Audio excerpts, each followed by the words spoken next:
但是食品的广告常常拢无啥实在。小数是统计讲，去年食品广告违规，互处罚的计共是有7000外件，罚款2亿9千多万哦，是最近3档来上济一档。小数今仔公布是安罚的新制度，会加档来处罚，上济会当罚3倍，今仔就开始实施咯。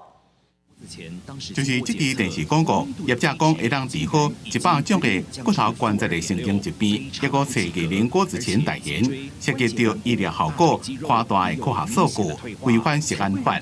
去年互台中市卫生局裁罚60万。为了要强化违规食品广告的管理，食药署公布修正食安法第45条的规定，以后这种广告相关会当加重采取3倍罚款。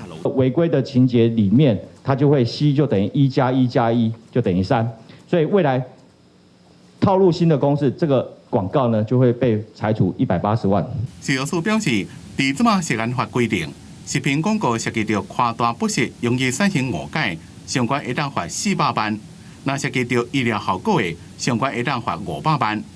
在新法实施了，会当按次提悬基本的罚款。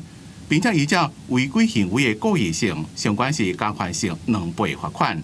另外，若是电视违规广告播送的时间超过60秒，请专业的人士或者是公众人物代言，相关会当加款性3倍罚款。60秒来作为这个裁处的依据，因为有时候消费者看一则广告超过60秒，大概也会被洗脑吧。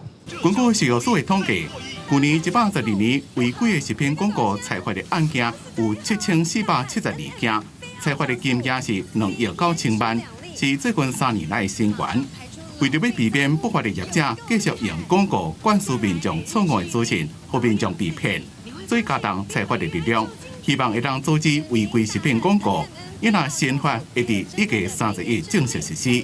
记者综合报道。